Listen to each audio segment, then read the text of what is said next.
Hello friends, welcome to another session of e-learning in Panchkarm. And today we will be covering module 4 of Rakt Mokshan, in which we will cover a very important topic, that is Siraved.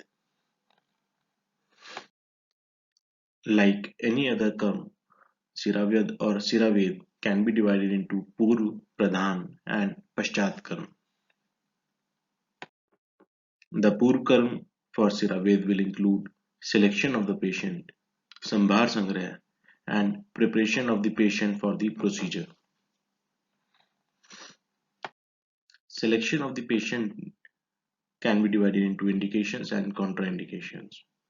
Indications are same as that of mokshan, but especially in conditions like padadaha, padaharsh, apabahuk, chip, visarp, vatkantak, vicharchika, patdari, vatrakt, krostuk शीर्ष, खंज, पंगु, गृद्रसी, अपची, गलगंड, and pliha roga, etc.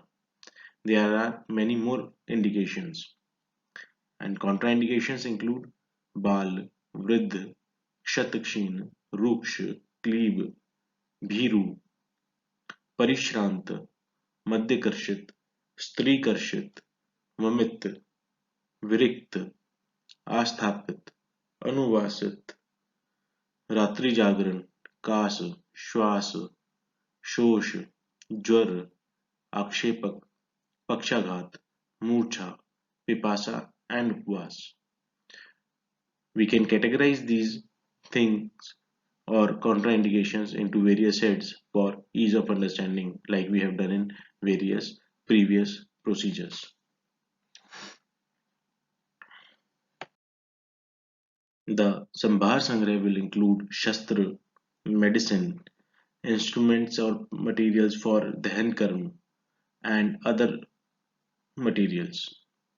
Shastra will be Vrihimukh Shastra, Kurcha Shastra, Kutarika Shastra, or Al Jaloka, Alabu, and Shring if they are to be done. Medicines will include Rakt Pravartak, Rakt Skandan, Rakt Sandhan, and Rakt Pachan Dravya. For example, Ela and Kusht are Rakt Pravartak Dravya, Lodr and Priyangu are Rakt Skandan Dravya, Kakulyadi Ganar, Rakt Sandhan Dravya, and Shaumvastra etc. are Rakt Pachan Dravya. Instruments for Dahan include Dahanchar or Agni Karma Shalakas. Other vessels will include collecting vessels and Vranbandhan Dravya, etc. Preparation of the patient includes Snehapan, which can be done with Grit or Tel if indicated according to the condition of patient or disease. Swedan, which should be only of Mridu type because in most of the Rakta Pradosha Vikar or Rakta Mokshan indications, Pitta Vriddhi is seen. And just before Rakta Mokshan is to be done, patient should be given a light Yavagu, which is lukewarm. While selecting the time for Rakta Mokshan, it should be taken into consideration that Sharad Ritu is the preferable season for Rakta Mokshan and it shall be avoided in very hot or very cold climatic conditions or in cloudy or rainy days. And if at all it is to be done in summers, it can be done early in the morning or later in the evening when temperatures come down. And in winters, if it is required to be done, it should be done during daytime in sunny days. The Pradhan Karma for Siraved will include the process of Siraved and how Raktasrav should be followed up and observed. First, we will consider position and site. Patient should be asked to sit comfortably on a knee-high armed chair or asked to lay down in supine and prone position according to the site from where Siraved is to be done. The site of the Siraved should be selected according to the disease and a tight bandage either of a moist cloth, leather or inner bark of the trees should be tied above the site of the Siravet to fix the vein. In today's era, a tourniquet may be used. How to perform Siraved? At first, the Sira or vein on which Ved is to be done shall be fixed and made prominent by tapping or tadan. Once it is palpable or visible, Ved should hold Kutharika Shastra in his right hand or the functional hand while keeping the handle up and place it on Sira at the center and puncture it. At places where vein is hidden or the skin is very thick, it should be pressed with a thumb to palpate. Shastra have given a clear description on Vyada Praman, that is, the size of the punctured wound for proper Siraved according to various areas.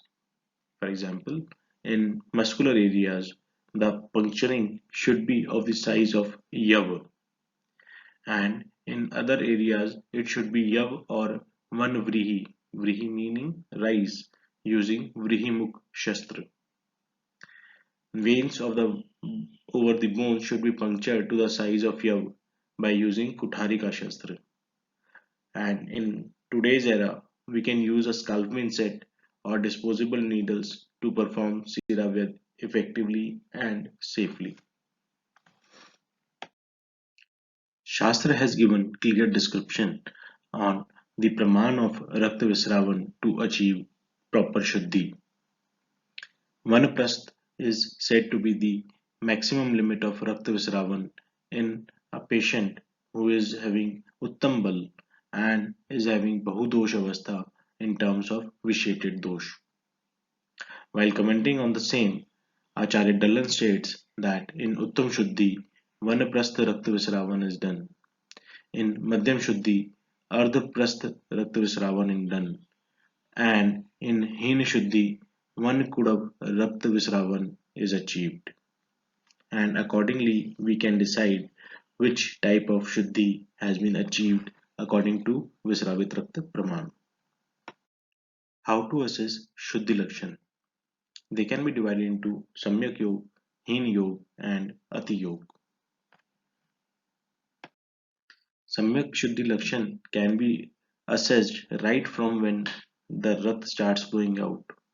Acharya state that on proper Siraved, Rakta flows out in an undisturbed regular stream and gives symptoms of Samyak Shuddhi which are Laguta, Vedana Shanti, Vyadhi Veg Kshay, and Manah Prasad. Hini Yog happens if Siravyad is done without proper selection of Kal and without performing proper Purvakarma. In this, Rakta does not flow out properly and patient may even get unconscious. In such conditions, Shastra advocate use of powder of Ela, Kusht, Tagar, Patha, Bhadradaru, Vidang, Chitrak, Trikatu, Agardhum, Haridra, etc.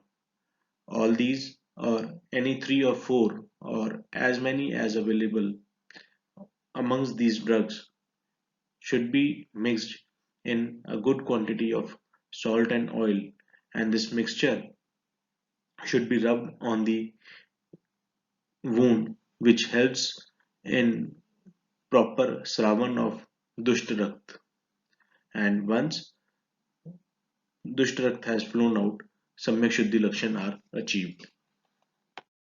If proper care and attention is not paid, Siravyad can cause Atiyog also, in which excessive Raktamokshan is achieved. In this, there will be symptoms like Shirorog, Andhata, Adhimant, Timir Darshan, Dhatukshay, Akshepak, Pakshaghat, Ekangaghat, Trishna, Daha, Hikka, Shwas, Kas, Pandu, and in extreme cases, maran or death can also happen. In such conditions, emergency action should be initiated, and at first, Stambhan should be achieved by using any of the four methods which have been prescribed, which are Raktasandhan, Raktaskandan, Pachan, and Dahan. There is another concept of Durvidya Sira. A Durvidya Sira will lead to a pravritti which can be caused because of Raktamokshan being done in Durdin, Sheetavad, Aswin patient, Bhuktamatra patient, Mad, Murcha, Vatmin Mutrasang, Nidravibhut patient, or one who is Bhiru. Due to this, inadequate flow of vitiated blood is achieved and which causes accumulation of doshas inside the body and which can further give rise to complications such as Shof, Daha, Pak, and Vedana. For this, the management is done by achieving proper Shuddhi by further Shodhan. Paschatkarm includes aftercare, diet, and Pariharya Vishay. Aftercare of the Raktamokshan includes massage and dressing of the part from where Sirabhed is done. One must know that in Raktamokshan, Raktasrav is not stopped until it stops on its own or Shuddha Rakt is flowing out. So, when flow of the blood stops on its own, a tight dressing should be applied on the wound and massage is performed around the wound area with the help of sneh preparation suitable according to the condition which prevents antattvak raktasrav. Proper diet should be given to the patients who have undergone Raktamokshan considering the various aspects which are that Agni becomes weak and Vat gets aggravated due to Dhartukshay which is achieved after Raktamokshan. Therefore, the patient should be advised to take food which is not very sheath and are lagu in nature. They should be snigdh and promote Rakta formation and in ras they are either slightly aml or totally devoid of amla ras to prevent any pitta dushti. Pariharya Vishay include क्रोध, आयास, मैथुन, व्यायाम, संक्रमण, शीत seven, आतप seven, असात्म्य आहार, अजीर्ण, दिवास्वाप, and yanagaman. They all should be avoided to prevent any vitiation of Vata dosh. With this, we conclude Raktamokshan and today's session. Thank you for patient hearing.